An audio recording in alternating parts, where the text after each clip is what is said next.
권력의 승리라는 게 참 묘합니다. 우리 인간의 머리로는 이해가 될 수 없는 천운이란 게 천명이라는 것이 분명히 있는데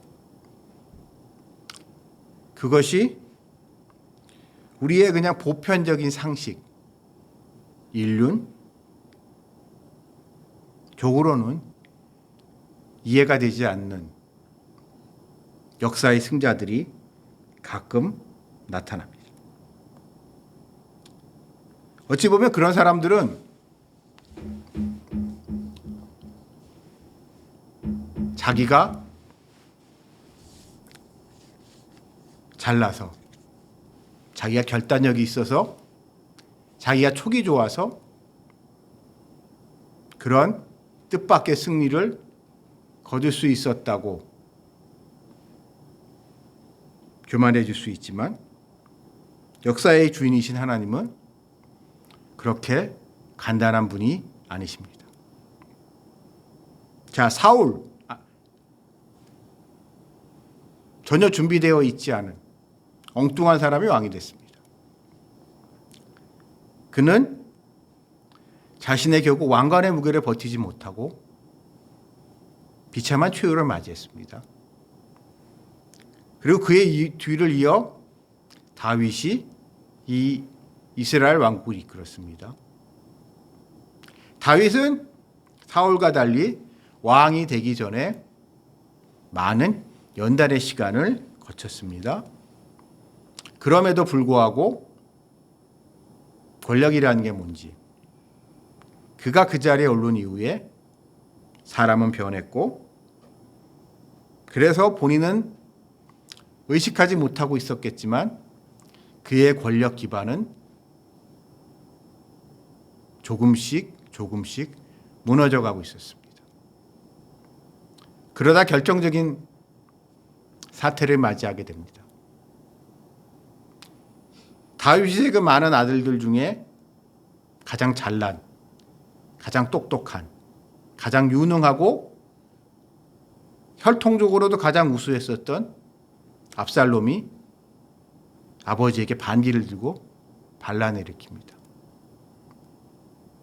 근데 이 압살롬의 이 반란이 다윗에게서 더 충격적이었던 이유는 단순히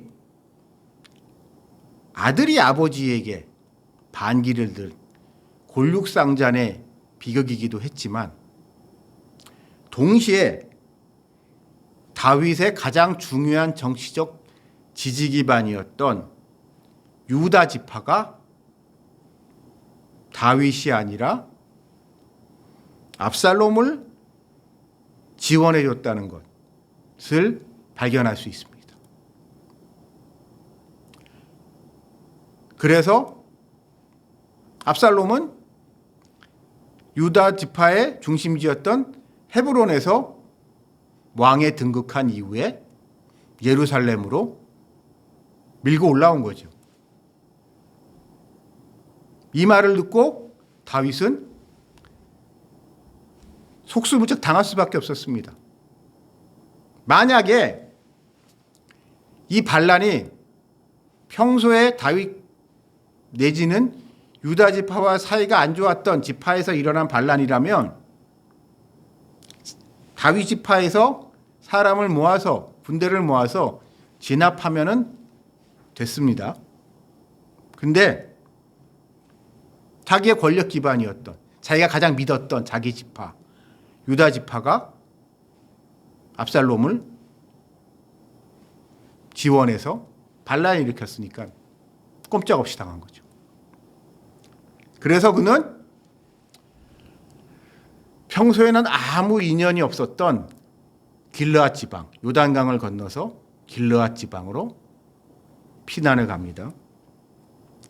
여러분 그 구조를 쭉 살펴보면 흥미로운 게요.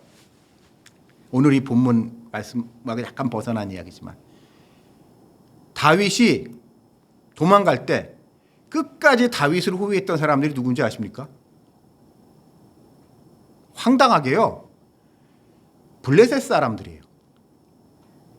가드 출신 이때의 부대가 끝까지 다윗을 호위를 해요. 그 얘기는 남유다건 북이스라엘이건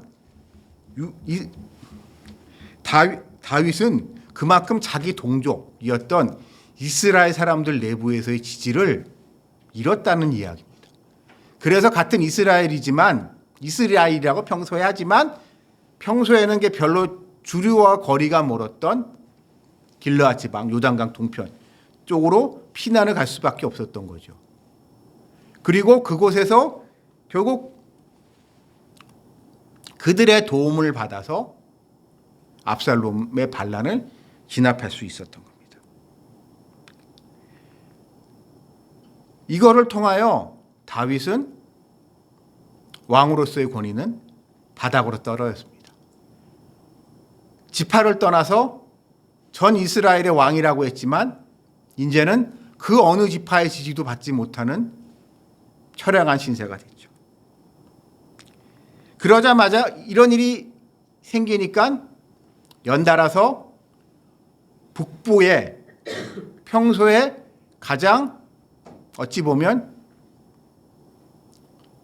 다윗에 대해서 감정이 안 좋았었던 베냐민 지파가 전부 다 북부 지파들이 사이가 안 좋았지만 그 중에서 특히 사울이 있었던 베냐민 지파가 중심이 돼서 거기에 세바라는 사람이 중심이 돼서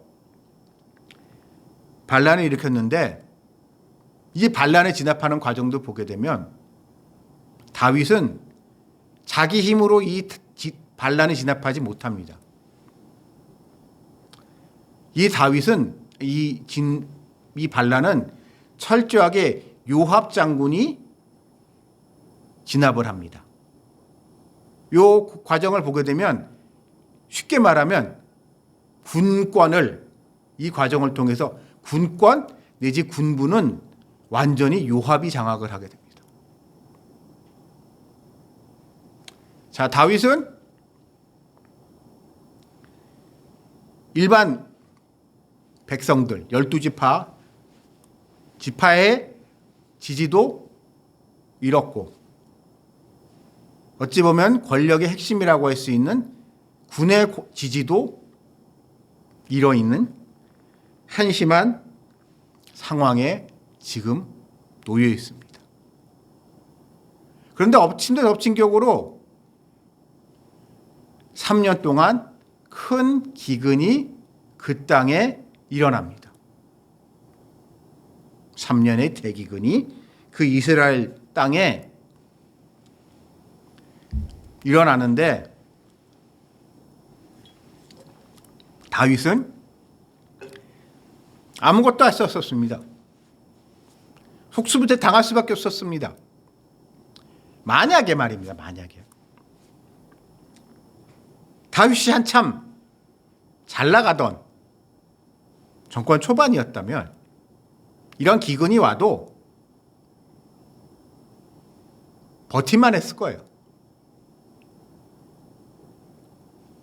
기근이 와도 사람들이 불만이 있어도 뭐 하늘이 하는 일이 어떻게 하겠냐고 넘어갈 수도 있고 또 좀 많이 가진 사람들한테 그새를 겁박해서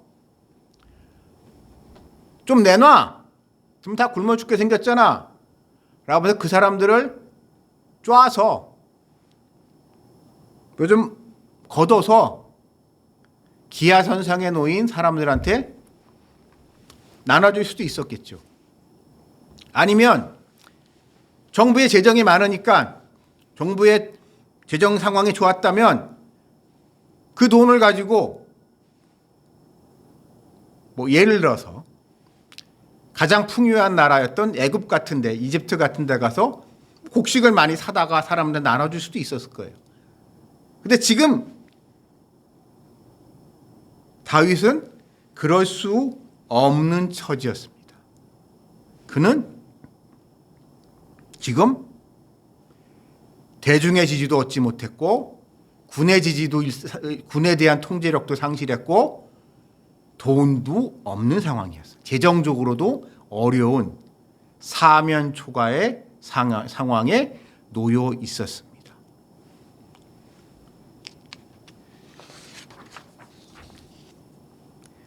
저는 이 다윗의 모습을 보면서 한국교회의 한 장면이 생각이 났습니다. 한국교회가, 그러니까 선교사들이 처음 이 땅에 전해졌을 때, 왔을 때 상황이 어땠을까요? 선교사들 입장에서 선교하기 좋았을까요? 나빴을까요? 선교사들의 기록을 살펴보게 되면 한일합방 이전 초기에 선교사들이 왔을 때 선교사들은 비교적 잘 지냈습니다. 왜냐하면 고종이 선교사들을 신뢰했기 때문이에요. 고종이 요즘 이제 안 좋은 얘기들을, 비판들을 많이 받고 있는데, 뭐 조선이 망하는데 일정 부분 책임이 제일 많은 사람은 맞지만 일부에서 평가하듯이 그렇게 바보는 아니라고 저는 생각합니다. 자, 고종 입장에서는 가장 신뢰할 수 있는 집단이 선교사들인 거예요. 다른 바보가 아닌 이상 일본을 보나 중국을 보나 러시아 사람을 보나 다른 사람들은 다 정치적, 경제적 이득 때문에 조선에 왔고 조선에서 그것을 얻기 위해서 치열하게 경쟁하고 있는 거를 알았겠죠, 당연히. 근데 그거에 비해서 주로 미국인들이었던 선교사들은 우리 바라는 건 너무 소박했던 거죠. 왕한테 좀 잘 보여서 우리가 이렇게 선교를 편하게 할 수 있게, 그거가 이제 선교사들이 바라다 보니까 선교사들을 고종은 신뢰했습니다. 그리고 또한 고종시대 때 있었던 여러 정치적인 격변기 때 선교사들이 예를 들어서 재중원이 만들어지는 계기라든가 이런 것들을 보게 되면 선교사들, 특히 의료 선교사들의 역할이 되게 컸거든요. 죽을 사람들을 살려내니까, 알렌 같은 사람들이. 선교사들을 신뢰했습니다. 그래서 오죽했으면 을미사변이 일어날 당시에 을미사변이 세상에 알려지고 세계적으로 인정을 받게 된 게 고종이 위험하니까 궁궐에 선교사들이 들어와 살게 했단 말이에요. 여러분, 우리 을미사변 있잖아요. 을미사변 같은 경우가 일어났을 때 그 사건에 대한 이렇게 밖에 얘기할 때 그 말의 신뢰도, 정치적인 이게 뭐 이렇게 음모다라고 우리가 이제 뒤집어 쓸 수가 있는데, 일본 애들이 을미사변에서 뒤집어 쓰지 못했던 게 이유가 뭐냐? 고종이 불안하니까 궁궐에서 선교사들을 살게 했어요. 선교사들이 보초를 서게 했다고요. 고종 옆에서 같이 있게 했어요. 그러니까 일본 애들이 쳐들어왔는데 저 서양 선교사들을 건드렸다가는 저건 일이 골치 아파질 것 같으니까 선교사들을 그냥 놔뒀거든요. 그러니까 이 서경 선교사들이 을미사변에 대한 가장 확실한 증인이 됩니다, 나중에. 그러니까 일본이 더 이상 그 사건에 대해서 발뺌을 못 하거든요. 그 정도로 고종은 선교사들을 신뢰했고, 그래서 선교사들이 지방에 선교하러 나가면 지방의 고을들이, 각 고을에 있는 원님들이나 이 사람들이 꼼짝을 못 해요. 나라님 손님이라고, 임금님 손님이라고 해서 아무도 선교사들한테 터치를 못 합니다. 선교사들이 그래서 조선이 망하기 전까지는요, 그러니까 선교가 실패했냐 성공했냐의 차원의 문제가 아니라 선교사들은 조선에서 아주 우호적인 상황 속에서 선교 사역을 했습니다. 그러니까 제가 이 한국의 이 조선 말기의 역사를 보면서 가끔 약간 이런 이제 상상을 해봐요. 그때 고종이 조금 결단을 내렸으면 역사가 어떻게 바뀌었을까? 그냥 선교사들을 인정하고 기독교로 공인을 한다던가, 아니면 고종이 개인적으로 러시아를 무지하게 좋아했거든요. 러시아를 무지하게 좋아했으면 아싸리 짜르랑 해서 정교회를 받아들이던가, 그러니까 정교회를 받아들여서 자기가 조선 정교회를 만들고 내가 조선 정교회의 수장이다라고 해도 되거든요. 기독교를 받아들이면서 동방종교회 얘기는 하지만 개신교와는 좀 다르긴 하지만 이론적으로 그럴 수 있고 그렇게 한 나라들이 있단 말이에요. 근데 고종은 제가 보기에 고종이 그럴 생각도 없진 않았을 것 같은데 그냥 이렇게 저렇게 간만 보고 우물쭈물 하다가 시간을 놓쳐버린 것 같아요. 어쨌든 조선에 대해서, 그러니까 조선에 들어온 선교사들이 처음 만났던 상황은 선교에 있어서 대단히 우호적인 상황이었습니다. 물론 양반들 중에는 불만 있는 사람들도 많았겠지만 나라님이 손님이라는데, 임금님 손님이라는데 누가 뭐라고 하겠어요. 자, 이랬던 선교사들의 상황이 조선의 멸망과 함께 일제의 지배와 함께 180도 달라집니다. 일본인들은 이게 좀 쉽지 않은 이야기인데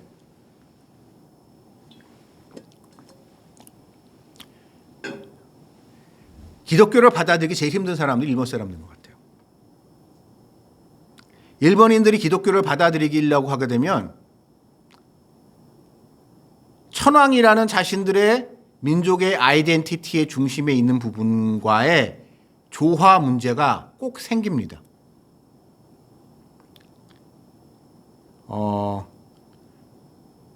그래서 일본인들 중에 기독교를 받아들였던 사람들 중에 이런 이야기를 하는 사람들이 있어요. 왠지 우리한테 안 맞는 옷을 입고 있는 것 같다. 왠지 어색하다. 는 이야기들을 많이 하고, 어쨌든 천황 중심의 국가를 만들었는데 그래서 천황을 우상으로 숭배하는 그러한 사회 체제 속에서 그러다 보니까 기본적으로 일본의 메이지 유신 이후에 일본이 타라 입구라고 하면서 모든 걸 서양 거를 받아들였지만 기독교만큼은 여전히 에도마쿠 시조가 별로 달라질 게 없는, 제도적인 게 아니라 심리적으로. 그러다 보니 일제는 기독교에 대해서 대단히 비후호적이었습니다. 그래서 지금은 우리한테 잘 안 알려져 있지만 일제시대 때 기록을 살펴보게 되면 간혹 이런 경우 있을 수 있잖아요. 외국인 선교사, 특히 주로 미국인 선교사인데 미국인 선교사가 뭐 잘못한 일도 있을 수 있잖아요. 사람인지라 잘못한 일이 있을 수도 있고 사람들과 오해 감옥에 산 일도 있을 수 있잖아요. 그런 일이 있을 때 일제는 의도적으로 그거 가지고 이게 되게 프로파간다를 세게 했습니다. 그러니까 예를 들어 이런 일이 있었어요. 어느 선교사가 시골에 버려진 땅에 과수원을 크게 지었습니다. 과수원을 크게 지었어요. 과수원을 크게 지었는데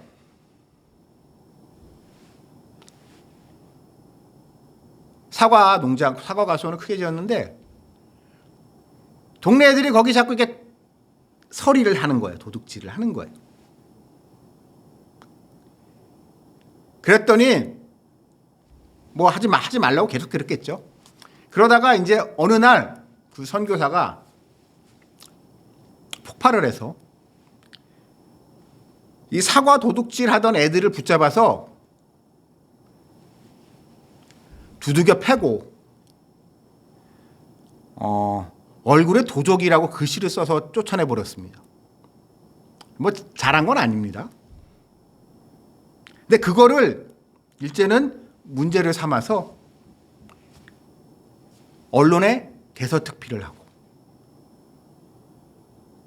그 선교사를 아마 추방했을 거예요. 제가 알고 있기로. 근데 일제시대 우리 생각을 해보세요.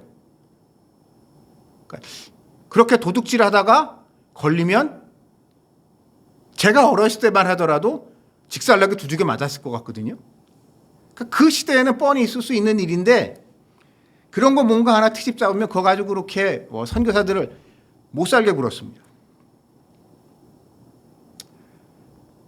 그러면서 기독교는 서양 귀신이다.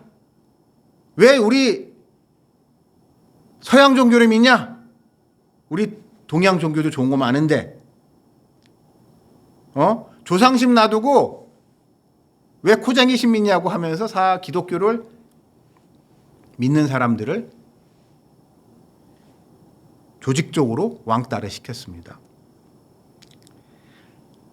그래도 끝까지 남는 사람들이 있었죠. 교회에. 그분들 입장에서 제가 한번 생각을 해봤습니다.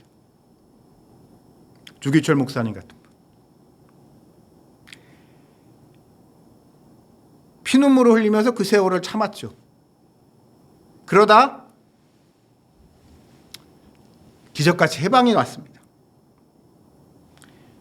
해방이 왔는데 그랬더니 더 독한 놈들이 왔습니다. 소련의 공산당이 쳐들어왔습니다. 일제는 표면적으로는 그래도 공식적으로는 교회를 인정했지만 공산주의자들은 교회를 아주 조직적으로 파괴했습니다. 사람들이 요즘은 잘 모르는 이야기인데요. 소련에서 이제 북한으로 진주했을 때 소련군 정치장교 고문, 그러니까 소련군 같은 경우에 정치장교가 되게 중요하거든요. 정치장교 최고 대빵이었던 대장가 그랬던 걸 아는데 이 사람은 슈티코프라는 사람이에요. 이 슈티코프가 그러니까 북조선에서 가장 포섭하고 싶어하고 있었던 사람이 누구였는지 아세요? 조만식 장로입니다. 처음에는 김일성은 별로 고려 대상이 아니었고 처음 1순위로 생각했던 게 조만식 장로였고 끝까지 조만식 장로를 설득을 해요. 왜냐? 조만식 장로가 그 당시 한국교회에 가지고 있었던 입지, 위상 이런 것 때문에 이렇게 교회를 옥죄하고 들어왔습니다. 저는 제가 이 시절을 살았다면 이럴 것 같아요.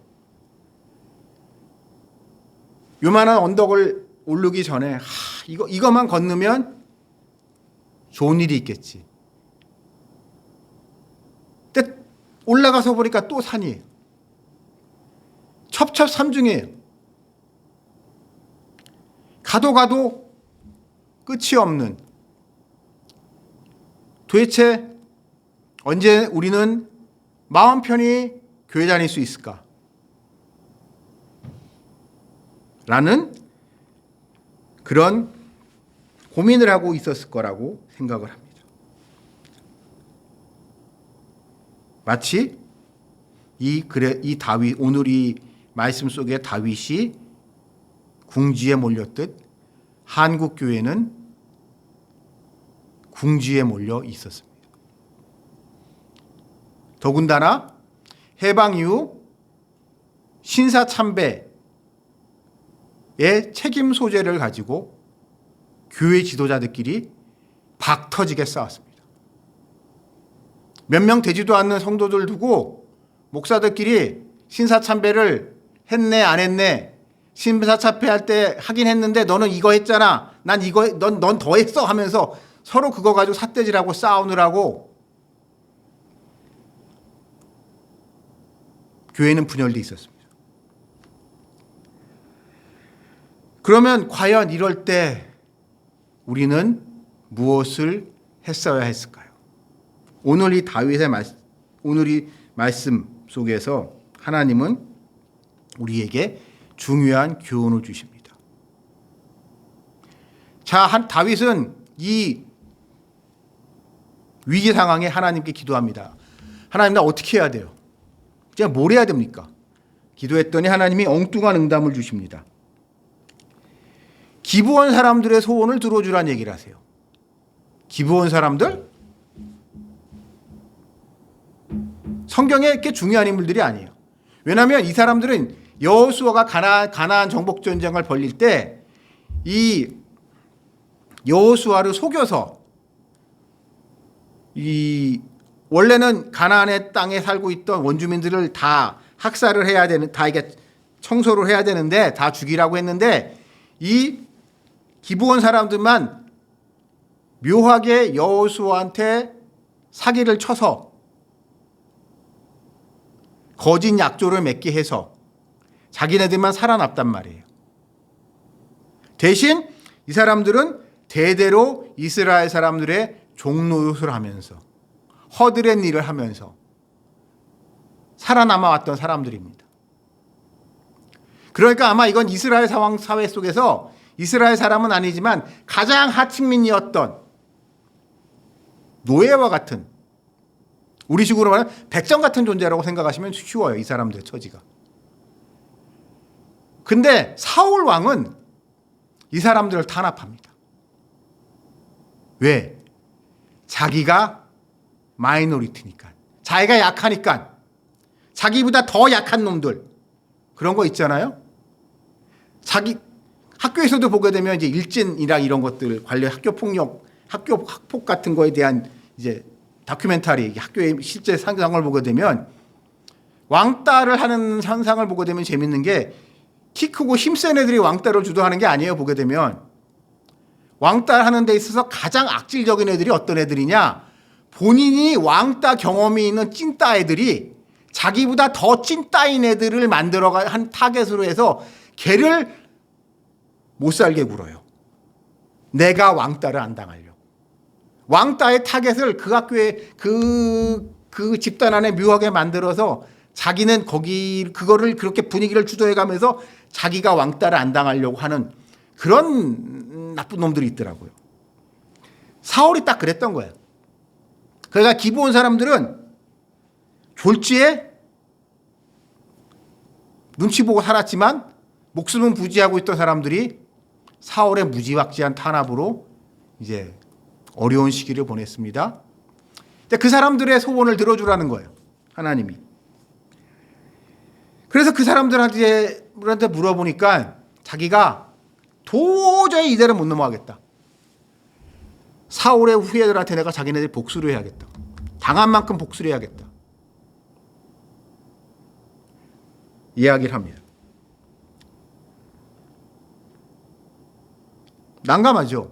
난감해도 하나님이 그들의 소원을 들어주라고 했으니까 사울의 후손들 중에 살아남은 자들 중에 자기 절친, 자기 베프였던 요나단의 후예는 빼고 나머지 사울의 후손들을 잡아다가 기브아 사람들한테 넘겨줍니다. 그랬더니 기브아 사람들은 그 사울의 남은 자손들을 목매달아 죽여버립니다. 나무에 매달아. 그 장면이 오늘 이 말씀 전까지의 상황입니다. 자, 흥미로운 게 여기서 나와요. 분명히 다윗은 하나님의 말씀대로 기브온 사람들의 소원을 들어줬습니다. 근데 상황이 달라지질 않아요. 우리식으로 말하면 이게 기우제라고 생각을 해봅시다. 비가 안 와서 기우제를 지냈는데 기우제를 하면서 응답을 받았어요. 그래서 뭐뭐뭐를 하라고 해서 뭐뭐뭘 했는데 비가 안 오는 거예요. 뭔가 빠졌다는 거죠. 무언가, 우리는 알 수 없지만 무언가 알 수 없지만 뭔가 빠졌기 때문에 뭔가 2% 부족하기 때문에 하나님이 응답을 안 해주시고 계신데 이때 다윗에게 들려오는 한 여인의 처절한 사연이 있습니다.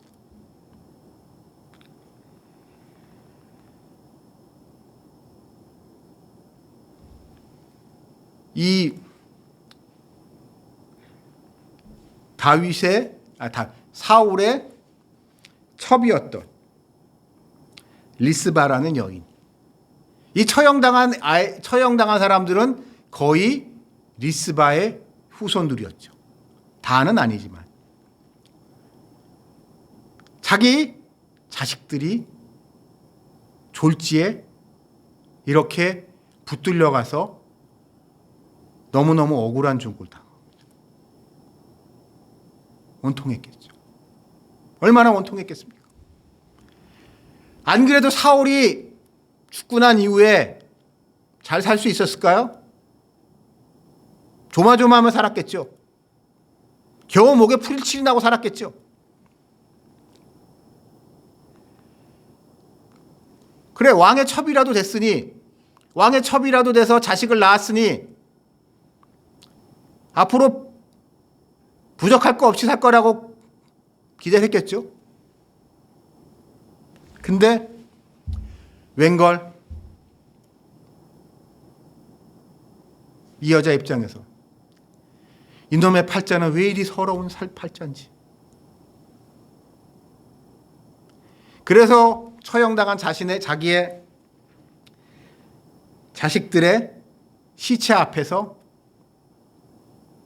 그 목매달려져 있는 시체 앞에서 우리식으로 말하면 심요살이 같은 걸 하는 겁니다. 거길 떠나지 않고 그 자리에 지키는 겁니다. 이 이야기가 다윗에게 들려온 겁니다. 그랬더니 다윗이 여기서 깨달은 바가 있는 거예요. 자기가 뭘 잘못했는지, 자기가 뭘 빼놓고 있었는지.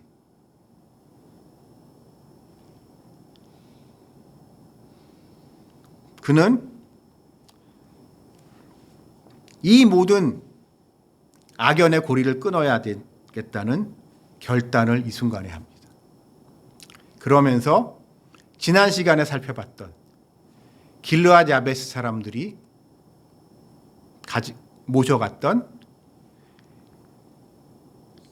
사울과 요나단의 시신 유해를 가지고 와서 그 죽은 사울 일가 전체를 그들의 요즘의 선산에 잘 모십니다. 예를 다해서. 그랬더니 하나님이 드디어 응답하셔서 비를 내려주시는 겁니다. 저는 이 장면을 보면서 우리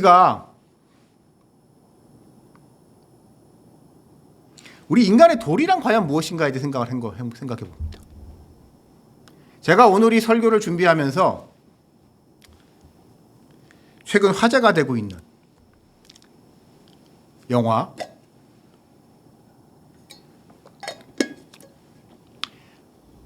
서울의 봄에 대해서 생각을 해봤습니다. 저 영화 안 봤는데요. 무슨 내용인지는 알거든요.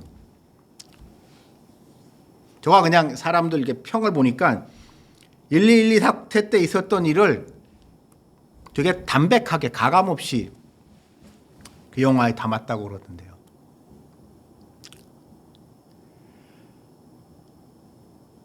그 사람, 그 전장군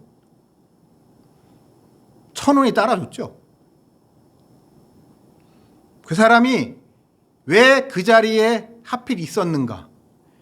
수많은 우연과 같았던 사건들이 겹쳐서 그 사람은 그 자리에 있었고 그 자리에서 수많은 우연 때문에 그러니까 천운이라고밖에 얘기할 수 없던 수많은 우연적인 요소 때문에 그는 그날 밤 이겼죠. 쿠데타에 성공을 했습니다. 준비하지 않았던 쿠데타인데 얼떨결에 권력을 장악하게 됩니다.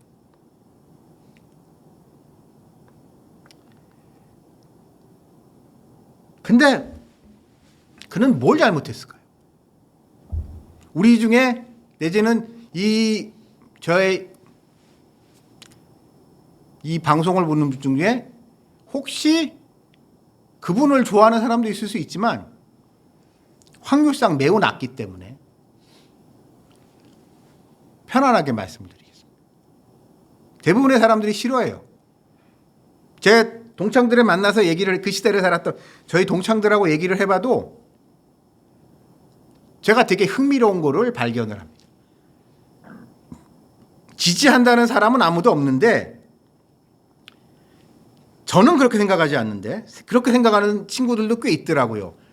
그래도 그때는 서민들이 참 살기 좋았어 라고 이야기하는 친구들이 실제로 꽤 있습니다. 제 주변에.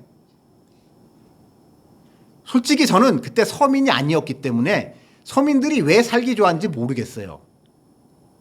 근데 그럼 그 전 장군 그 양반은 뭘 잘못했을까요?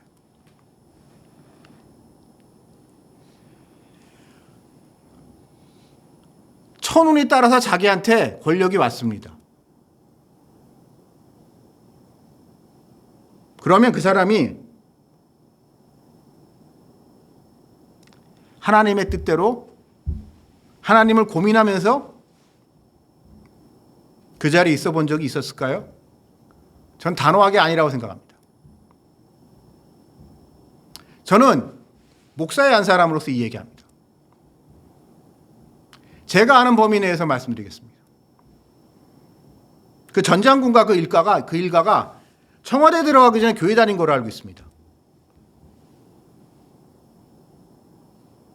청와대 들어가 사람들이 바뀐 것 같더라고요. 교회를 등졌습니다. 자기가 장교 시절엔 교회 인맥도 중요하니까 교회가 도움이 됐겠죠. 그래서 그런지 제가 알고 있기로는 교회 잘 다닌 걸로 알고 있습니다. 근데 내가 권력을 쥐어준 나에게 교회는 하나님은 나를 심판한다. 하나님은 부담스러운 존재예요. 난 대한민국의 대통령이고 내가 대통령 일 잘해서 역사의 평가만 받으면 된다고 생각한 것 같아요.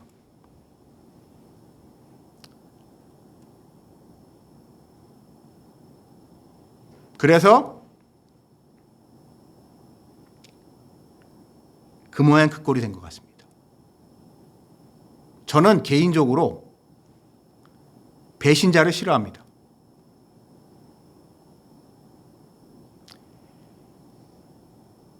특히 개인의 이익 때문에 배신한 사람들, 교회를 등진 사람들, 하나님을 배신한 인간들, 하나님은 분명히 갚아주십니다.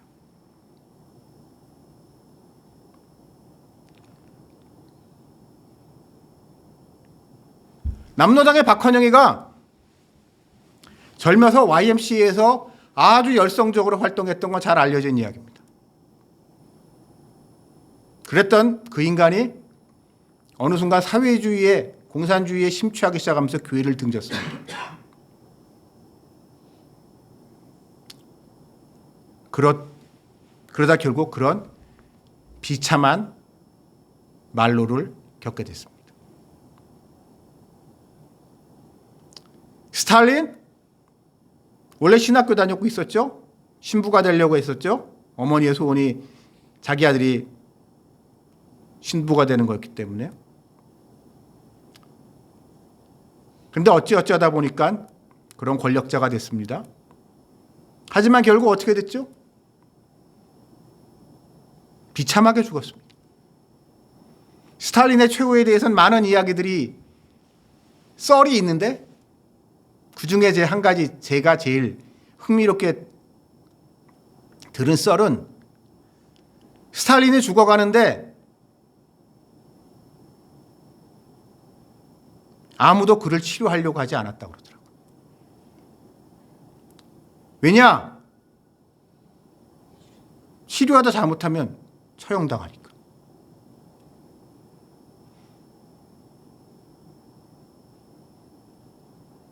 그래서 서서히 죽어가는데 그 무시무시한 사람, 무시무시한 권력가 있어서 그 수많은 사람을 죽일 수 있었던 사람,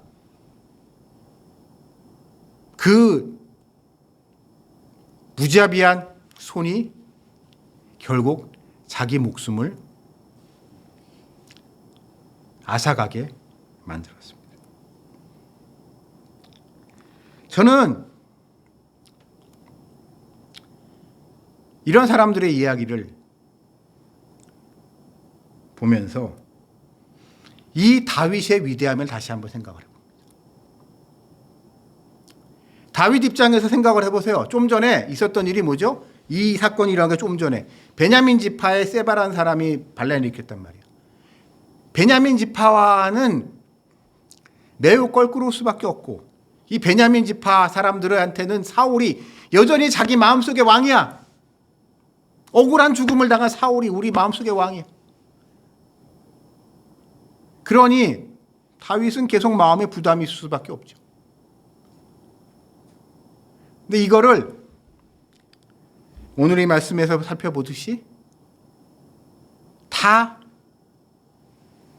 예를 갖추며 인간의 도리를 다하며 문제를 해결하고 있습니다. 저는 하나님이 우리에게 중요한 것을 주셨습니다. 우리는 우리가 뭘 해야 될지 알아요. 많은 경우에. 우리에겐 양심이라는 것이 있고 그래서 우리가 우리 양심대로 내가 손해를 본다고 할지라도 그 양심대로 살아가겠다는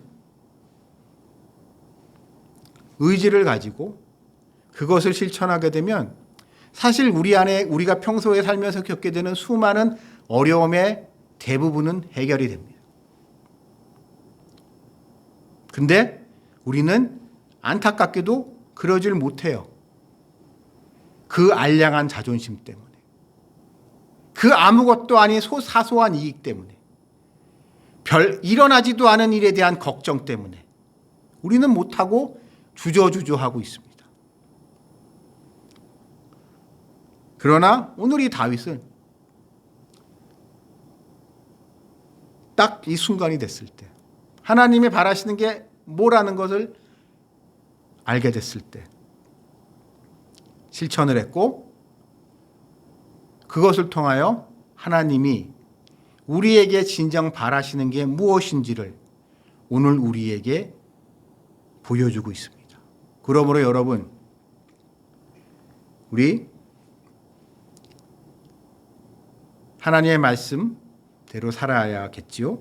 더불어 하나님이 우리에게 주신 이 마음속에 있는 양심의 소리에 귀를 기울이며 살아가는 여러분들이 되시기를 주님의 이름으로 축원합니다. 같이 기도드리시겠습니다.